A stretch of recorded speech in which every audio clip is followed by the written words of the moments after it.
well get into it. I've got a 50-minute drive to Manassas from Fredericksburg today, and I'm not making that anyone's problem. It's my job, no complaints. But some people do feel like, oh no, we're so sorry to make you drive that far. It's like, it's my job. It's my job. And I'm gonna make the best use of my time by filming videos that will get watched hundreds of thousands of times. So, let's start with a question that I got asked over the holidays. Had a buyer client that I'd been working with for a while, and he decided to go outside of what I consider my service area to be. As I'm telling you, I'm driving 50 minutes from Fredericksburg to Manassas. It's hard to imagine that there's anywhere I won't go. But the truth is, he wanted to go to Luray, and I had decided, like, this is not something I'm comfortable with. Peace out, best of luck. We'll stay friends. But anyway, he called me almost immediately after. He was like, I was trying to go see a house, and his agent tried to get me to sign a form. And I was like, oh, yeah, that's actually correct. So let me explain from the very beginning, because as I mentioned, we have time. So when I started selling real estate in 2002, buyer agency was, and I couldn't even tell you because I don't feel like I ever got educated on it, so I couldn't tell you what the state of the market was regarding buyer agency in 2002, but it wasn't a big deal. I don't recall being asked or forced to sign anything as a buyer working with a buyer agent. It was all just kind of like, let's run around and see if we can get lucky and help somebody buy a house and maybe get paid. It was not as regulated as it is now. In fact, I remember a situation where I was working an open house as a very young 22-year-old in a nice neighborhood working an open house, and this family comes in and I spend like 45 minutes to an hour with them, and they absolutely love the property and they say, we want to write an offer right here and right now. Now keep in mind, back in 2002, the contracts were paper, so we kept them with us at all times in case we get lucky. So I had a pink, yellow, and white triplicate form that I filled out there on the kitchen countertop to help these buyers purchase the open house I was sitting, which was not my listing. And they said at the end, oh gosh, we're so excited, we can't wait to tell our agent.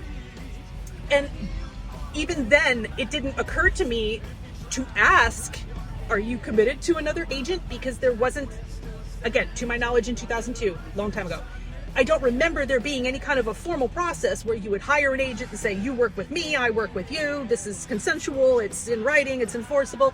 So anyway, that's how it started. And since my early days in California, I have gone to Idaho, to North Carolina, and the process has evolved largely as a result of lawsuits. But now we have a very defined approach thanks to a 2024 lawsuit. August 2024, in very, very short terms, basically a group of Missouri homeowners decided to sue the National Association of Realtors because they didn't feel like it was fair for their budget of commission, which at the time was 6%. See, even that, I'm not supposed to tell you it's 6%, but without a reference of 6%, you don't understand what 2.5 or 3 means. So anyway, let's just assume it's 6%. 6 bananas. Jeez. I hate our industry sometimes. It overcomplicates things. No wonder consumers are confused. Agents are confused. Anyway, back then, a seller would hire an agent and they'll say, I'm going to pay you 6% to sell my house, and that's going to include putting a sign in the yard and putting it into the MLS and doing all of the things. And when you find a ready, willing, and able buyer, we have a ratified contract, we go to settlement. Out of the proceeds of the sale would come a commission, compensation payable to 2 brokerages.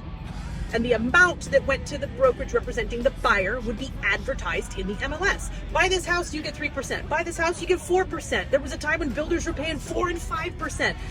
There were also cases where the seller would say, I'll pay them $1. And guess what? We weren't showing those properties because it wasn't worth our time and effort.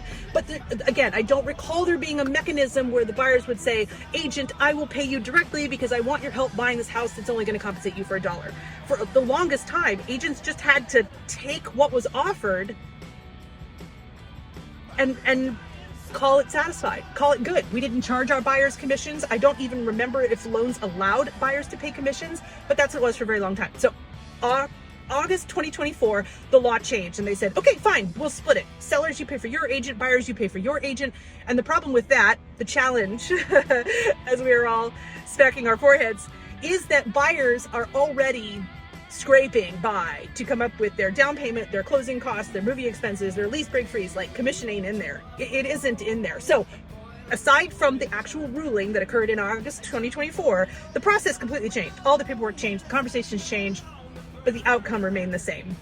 We still have sellers that are paying buyer agent compensation. The way that it works now is that a buyer will make an offer on the property and say, I'll pay you this price, we'll close on these days, these are my contingencies, and I request that you compensate my agent X amount, because it's negotiable now, payable at the time of settlement. So the buyer agents, when they meet a new client, try and explain this whole process in a span of 90 seconds, because we're probably standing on the threshold of the house they want to see, and this is the first that most agents have brought it up. So to go back to my client in Luray, I'm basically explaining this going, I didn't make you do that because I knew you, and I trusted that if you were to purchase a home, you'd make sure I was compensated for my time. Now, that's not what the law says, that's not what the contracts say, but I prefer to work with clients based on trust.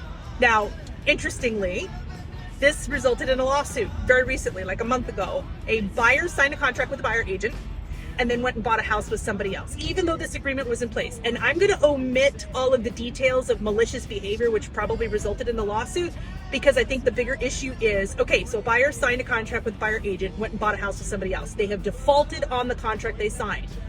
Does that mean the buyer agent and their brokerage should sue the consumer? In this case, the buyer's brokerage, because that's who the contract is really with, is the buyer's brokerage. The buyer agent works for the brokerage has the contract. They received compensation of $24,000, 3% of an $800,000 purchase. Now, I just listened to an excellent debate between two very dominant, seasoned agents. One who said, absolutely, you sign a contract you don't intend to perform on, you should be liable for damages, which in this case was a full commission. And the other agent that was like, even if you are in the right to sue, it's bad to be suing consumers. It's bad for the brokerage, it's bad for the agent, it's bad for the consumer. It's basically just throwing gasoline on a wildfire situation. And for most of us who've been doing this a really, really long time, I tend to agree with the, let's not go around suing people. It's not how I want to make my money. And I've just, again, been doing this long enough, I can chalk it up to not a good fit. I mean, I spend a tremendous amount of time on activities that do not directly yield a paycheck. It doesn't mean that my time is wasted. I don't believe that the houses I showed or the people that I met is for nothing. My time is not zero. I'm investing in myself at the very least. If I don't see those properties, if I don't meet those people, my experience, my exposure, my credibility as an agent is extremely limited. So I'm out there for me. And I joke with people. It's like, I respect if you don't want to sign a contract to work with me. I think maybe by doing these videos and putting them out there and giving people a chance to see who I am, it's going to be a lot less of a risk in committing to me. It's like, you want to know, like, and trust me? Let me give you everything you need to know in order to make that choice.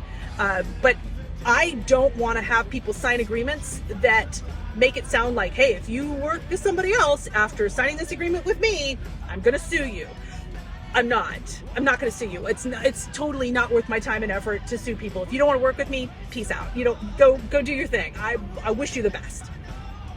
But what good is our industry if we're signing contracts that can't be enforced? And be clear, the agent is not eligible to sue. The contract isn't with the agent. The contract is with the brokerage. So the agent has to go to the brokerage and say, they signed a contract and then they bought a house with somebody else. And that hurts my feelings and I want my money. The brokerage is the one that has to say, absolutely, let's put the call out to the attorneys and go after these consumers. And then I think further, there's an argument about the consumer. And this was another point they brought up, which I thought was really interesting. You know, it's like the consumer, 99% chance they're going to say, well, I didn't understand what I signed. Valid. Oh my gosh. Absolutely. I think a lot of agents are finding success in getting these documents signed because they're like, oh, hey, we have to sign this before we go inside the house. Here, sign here. They have no idea what that just implied. Like, you didn't explain it. You just threw it in their face and had them sign it because you're being performative, and that's fine. It's still compliant. I don't think it entitles you to a commission, certainly not through the avenues of lawsuit. Yeah. So I'd be very curious to hear your thoughts on that. I have heard, although I haven't seen this happen, that brokerages are denying commission to agents who don't have this agreement signed. And I personally will have no issue signing an agreement for one day. It's like, this will expire tomorrow. If you don't want to use me to buy this house, I don't want to work with you to help you buy this house. Like, it's very simple. I only want to work with people who want to work with me. Pretty cut and dry. But let me know your thoughts. Have you encountered this form? Have you signed one and been misled? Do you feel like agents should be suing consumers that aren't paying attention? I mean, it's kind of like a cell phone contract. Like, we've all got cell phones. Has anyone actually read that contract? I mean, yeah, it implies you pay a lot of money for services. And I don't think we ever question what's being paid or what the services are. We need a phone. So, you know, with buying a house, I think most consumers are just going to get on the website and click, click, click, click, click until they find somebody who's going to answer them and perform the service. Like, can you get me into this house at 4 o'clock? Great, thanks, let's go. That's not the agent they're going to end up working with unless that agent's really good. Really good. So I'll leave it at that. Let me know your thoughts.